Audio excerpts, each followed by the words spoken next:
തദ്ദേശ സ്വയംഭരണ സ്ഥാപനങ്ങളിലേക്കുള്ള വോട്ടെടുപ്പിൽ തൃശൂർ ജില്ലയിൽ മികച്ച പോളിംഗ് ശതമാനം. വോട്ടെടുപ്പ് ദിവസം രാവിലെ മുതൽ വോട്ടർമാരുടെ തിരക്ക് അനുഭവപ്പെട്ടിരുന്നു. വോട്ടെടുപ്പ് പൂർത്തിയാകുമ്പോൾ 72.27 ആണ് പോളിംഗ് ശതമാനം. 19,90,388 പേരാണ് സമ്മതിദാനാവകാശം വിനിയോഗിച്ചത്. വോട്ടെടുപ്പ് ദിവസം രാവിലെ 7 മണി മുതൽ വോട്ടർമാരുടെ തിരക്ക് അനുഭവപ്പെട്ടു തുടങ്ങിയിരുന്നു. വ്യാഴാഴ്ച ഉച്ചയ്ക്ക് 1:15 വരെ 50%-ലേറെ വോട്ടാണ് രേഖപ്പെടുത്തിയത്. തുടർന്ന് വോട്ടിംഗ് ശതമാനത്തിൽ ഏറ്റക്കുറച്ചിലുകൾ ഉണ്ടായി. നഗരസഭകൾ, ബ്ലോക്ക് പഞ്ചായത്തുകൾ, തൃശൂർ കോർപ്പറേഷൻ എന്നിവയിലെ തരംതിരിച്ചുള്ള വോട്ടിംഗ് ശതമാനം ഇങ്ങനെയാണ്. കുന്നംകുളം നഗരസഭയിൽ 73.58 ആണ് പോളിംഗ് ശതമാനം.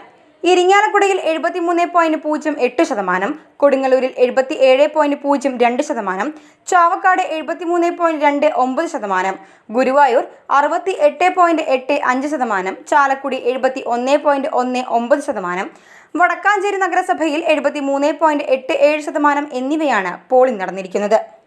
ബ്ലോക്ക് പഞ്ചായത്തുകളിലെ പോളിംഗ് ശതമാനം ഇങ്ങനെയാണ്.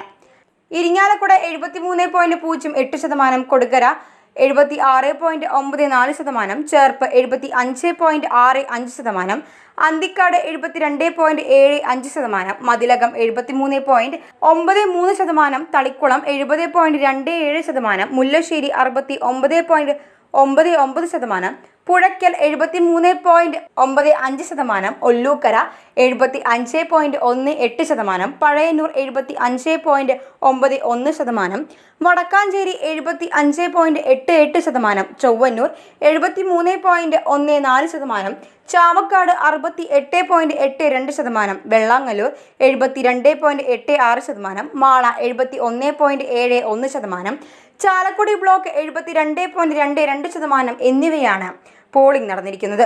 തൃശൂർ കോർപ്പറേഷനിൽ 62.24% പോളിംഗ് നടന്നിട്ടുള്ളത്. ജില്ലാ പഞ്ചായത്തുകളിൽ 73.48% പോളിംഗും നടന്നു.